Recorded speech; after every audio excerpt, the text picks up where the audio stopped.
Bienvenue sur Africa 24 dans cette nouvelle édition du 12-15. Voici les titres de l'actualité. Réaction de Guillaume Soro face à l'annonce du président ivoirien Alassane Ouattara. Le chef de l'État a décidé de ne pas se représenter à la prochaine élection présidentielle. Une décision qui vise à séduire l'opinion publique internationale selon l'ancien président de l'Assemblée nationale. Rencontre avec la musicienne kenyane Kassiva Mutua. L'artiste a su casser les codes en jouant du tambour, un instrument longtemps monopolisé par les hommes. Et enfin, son roman évoque la maltraitance dont sont victimes les femmes dans certaines communautés africaines. L'auteur Juliana Dediou brise les tabous avec son ouvrage, un choix impossible entre chic, chèque et choc. En Côte d'Ivoire, les réactions fusent après l'annonce du président Alassane Ouattara. Le 5 mars dernier, le chef de l'État avait annoncé qu'il ne se représenterait pas à l'élection présidentielle d'octobre 2020. Ce samedi 7 mars, c'est cette fois-ci l'ancien président de l'Assemblée nationale, Guillaume Soro, qui réagit. Il a déclaré que cette annonce est destinée à séduire l'opinion publique internationale pour obtenir la bienveillante complaisance de celle-ci. Les précisions de Ange Bijou. Guillaume Soro réagit à l'annonce du président ivoirien Alassane Ouattara. Dans une allocution faite sur les réseaux sociaux, l'ex-président de l'Assemblée nationale a minimisé la décision du président ivoirien de ne pas se représenter pour un troisième mandat. Selon lui, cette annonce était destinée à détourner l'attention du peuple des vrais enjeux, à savoir le tripatouillage de la Constitution. On l'aura compris, cette annonce est destinée à séduire l'opinion publique internationale, à obtenir la bienveillante complaisance de celle-ci et surtout à détourner l'attention du peuple des vrais enjeux, à savoir le tripatouillage de notre Constitution pour asseoir le règne d'un clan ad vitam aeternam. Guillaume Soro insiste sur le fait qu'il est bel et bien candidat au scrutin présidentiel d'octobre 2020. Exilé en France depuis décembre suite à un mandat d'arrêt des autorités ivoiriennes, il a appelé de nouveau à des élections inclusives et à la mise en place d'une commission électorale consensuelle. Il faut qu'en Côte d'Ivoire, les hommes politiques apprennent à rentrer dans le sens de l'histoire. Je pense que le président Alassane Ouattara a été clair. Je crois que c'est une très bonne chose et il faut saluer cette déclaration. Quant à M. Guillaume Soro, qui veut être un acteur de la vie politique ivoirienne, qu'il apprenne aussi à reconnaître les mérites de celui qui est au pouvoir. Parce que si lui, demain, il devient président de la République, est-ce à dire que lui, tout ce qu'il fera devait être dénoncé par tout le monde? Les partis de l'opposition ivoirienne ont également rejeté le projet de révision de la Constitution. Ils ont toutefois salué la décision du président de la République de ne pas briguer un troisième mandat lors du prochain scrutin présidentiel qui aura lieu le 31 octobre 2020. Le président Alassane Ouattara prépare déjà sa succession. Ce dimanche 8 mars, le chef de l'État ivoirien a reçu son premier ministre, Amadou Gon Coulibaly, et plusieurs membres de son parti, le RHDP, le Rassemblement des Oufouettistes pour la démocratie et la paix. Une réunion pour organiser le prochain comité politique du parti, prévu le 12 mars prochain. L'objectif sera de définir les modalités de désignation d'un candidat à l'élection présidentielle, prévue le 31 octobre 2020. Comme successeur, le président Alassane Ouattara envisage de passer le flambeau à son premier ministre. Amadou Gon Coulibaly avait débuté sa carrière à la direction du contrôle des grands travaux.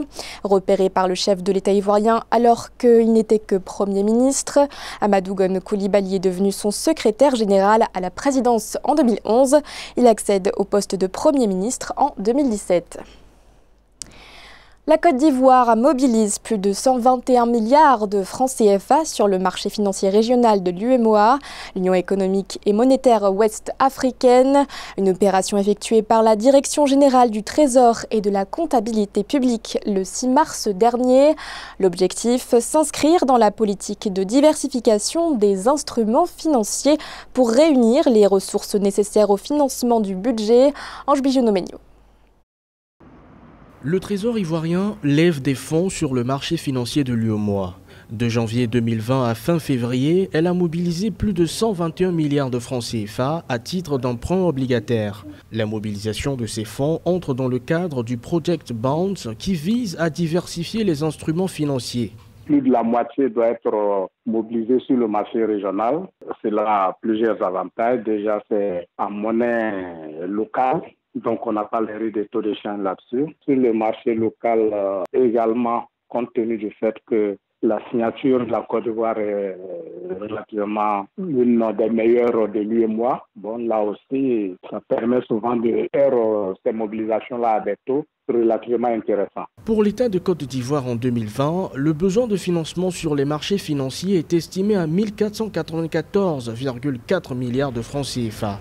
Sur le marché financier régional de l'UEMOA, il est établi à 1001,5 milliards de francs CFA. Non, il y a des plans de mobilisation qui sont établis. Bon, à ce niveau-là, il n'y a pas de grosses difficultés pour la mobilisation sur le marché régional. L'autre moitié qui sera recherchée sur le marché international, là également, les dispositions vont être prises pour que ça puisse se faire. Mais jusque-là, les sorties de la Côte d'Ivoire sur le marché international se sont relativement bien passées. L'économie ivoirienne continue d'afficher de bons indicateurs. La croissance du produit intérieur brut réel était de 7,4% en 2018 et 2019.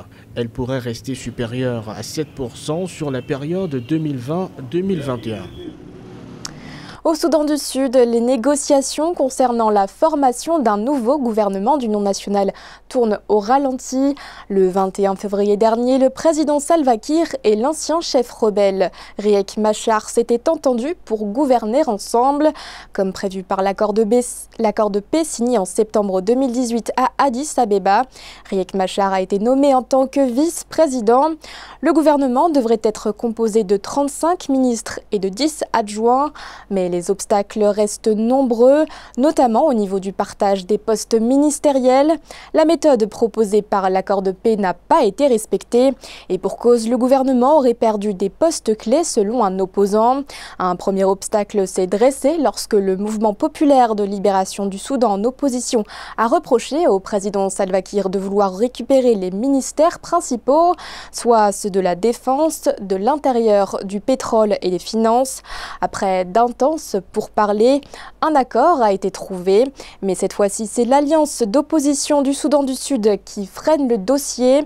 Le mouvement, qui devait obtenir 3 ministères, est mécontent de la répartition et des salaires. Mobilisation d'une cinquantaine de syndicats au Burkina Faso.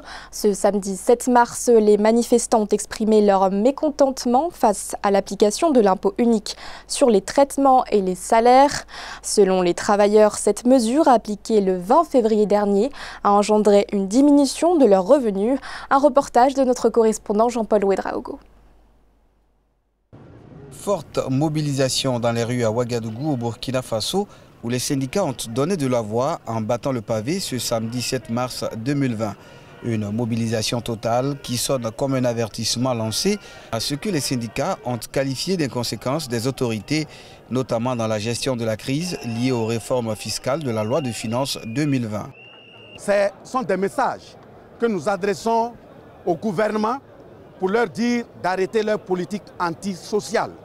Ce sont des messages que nous adressons à l'Assemblée nationale pour leur dire de se réveiller et faire en sorte que les contenus des lois qui sont votées soient des lois non seulement légitimes, mais qui prennent en compte les aspirations profondes des travailleurs, des populations, donc du peuple en compte. À l'origine de la crise, l'élargissement de l'impôt unique sur les traitements et salaires IUTS aux agents publics, à l'image des travailleurs du privé, une mesure appliquée en février 2020 et qui, selon les travailleurs, a entraîné une diminution du salaire qui varie de 1 000 francs CFA à 200 000 francs en fonction des catégories. Une indignation pour ces derniers qui dénoncent un saccage de leurs conditions de vie dans un contexte où de nombreux dossiers en suspens et liés à des malversations ont fait perdre à l'État plusieurs centaines de milliards de francs CFA. Vous observez aujourd'hui ce qui se passe au niveau de ce pays avec ce régime-là. Ce régime-là n'a aucune pitié pour les plus pauvres. Ils sont dans une logique de pressuriser les pauvres et engraisser les plus nantis. Les gens veulent jouer avec les travailleurs, avec la population en général. Puisque vous ne pouvez pas continuer à détourner de l'argent, à dilapider de l'argent comme vous voulez, et vous voulez ramener ça sur la tête des travailleurs. Les syndicats l'ont annoncé, ils seront fermes sur la question.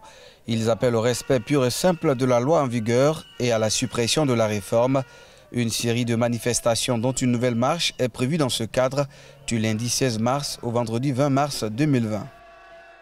Nous partons à présent à la rencontre de Kasiva Mutua, une musicienne originaire du Kenya qui joue du tambour, un instrument longtemps monopolisé par les hommes. Kasiva Mutua est parvenue à casser les codes. Après un long combat, elle a su s'imposer sur les grandes scènes de son pays, mais aussi à l'international. Zahra Mohamed Mutua. Kasiva Mutua, aujourd'hui âgée de 31 ans, savait depuis son enfance qu'elle avait une relation particulière avec le son et le tempo. Une relation qui l'a propulsée au rang de première percussionniste féminine du Kenya, un pays où le tambour a longtemps été considéré comme un instrument réservé aux hommes. Je suis une percussionniste, mais à certains endroits, il faut mettre ce nom de femme percussionniste en évidence, comme par exemple lorsque vous postez en ligne le hashtag femme percussionniste. C'est un peu comme un tag et c'est devenu d'une certaine façon comme un titre. La musicienne a persisté. Aujourd'hui, elle se produit sur les scènes internationales. En 2016, elle a même fait une tournée en Europe avec le collectif The Nile Project. Et pour faire évoluer les mentalités autour de sa profession, en 2017, Kasiva Mutua a consacré un TED Talk sur l'importance d'enseigner le tambour aux jeunes garçons, mais aussi aux jeunes filles. J'ai réfléchi, vous savez, comment puis-je redonner à cette scène qui m'a nourrie? Et je me suis dit, vous savez, je pense que je vais créer un groupe de percussionnistes entièrement féminins. J'ai donc lancé un appel sur les réseaux sociaux et j'ai dit qu'il y avait peut-être des femmes qui voulaient jouer de la batterie, qui avaient l'impression d'avoir une vocation comme la mienne, alors je leur ai tendu la main. 2 filles ont répondu à l'appel et c'est ainsi que Motra est né. Motra signifie rythme moderne et traditionnel. Depuis 3 ans, le collectif basé à Nairobi propose des cours et un mentorat destiné aux femmes intéressées par le tambour. Une initiative saluée par de nombreuses musiciennes en herbe qui cherchent elles aussi à se frayer un chemin dans la profession. La problématique des violences faites aux femmes est au cœur de son roman. Juliana Dediou est l'auteure de Un choix impossible entre chic, chèque et choc, un ouvrage qui aborde la maltraitance dont sont victimes les femmes dans certaines communautés d'Afrique. Avec son œuvre, la romancière parvient à briser certains tabous. Un reportage de notre correspondant Eladji Ndiaye. La question des violences faites aux femmes tient à cœur la romancière Juliana Dediou. C'est pour cela, dans son ouvrage de 294 pages dénommé « Un choix impossible entre chic, chèque et choc », l'auteur nous plonge dans la réalité, par moments dans la fiction, pour évoquer ce dont souffrent les femmes dans la société africaine. La violence envers les femmes n'est pas que sexuelle, elle n'est pas que physique. Il y a la violence psychologique, il y a la violence économique. La violence économique, elle est encore, je pense, plus répandue en Afrique. Ainsi, la jeune écrivaine pointe du doigt les drames cruels que vivent certaines jeunes filles et qui, malheureusement, sont ensevelies dans le cimetière des secrets de la famille. Pour lutter contre la criminalité, les abus et la maltraitance que subissent les femmes, Juliana mise sur l'éducation des femmes comme meilleure arme. Sincèrement, qu'il faudrait miser sur l'éducation. Parce que la femme est le pilier de la famille, c'est elle qui éduque les enfants pour préparer la génération future, en tout cas à ne pas commettre les erreurs qu'on a commises actuellement ou qui sont en train d'être commises. Moi, je pense qu'il faut des femmes éduquées. Pas seulement des femmes éduquées, l'éducation elle est bonne aussi bien pour les femmes que pour les hommes. Quand je dis des femmes éduquées, c'est parce que quand on parle actuellement de violence, on sait que les femmes payent un lourd tribut. Alors, je parle d'éducation par rapport aux femmes, mais en général, il faut éduquer les gens. Un choix impossible, c'est l'histoire de Wendy, une jeune femme qui rencontre 3 hommes et dont le cœur balance face au choix difficile qui s'impose à elle. Qui choisira-t-elle entre le chic, le chèque ou le choc? Ce roman parle en général du choix entre le bonheur de soi et le bonheur des autres. Ce journal a été réalisé par l'ensemble de la rédaction. Merci de votre fidélité. L'actualité continue sur Africa 24.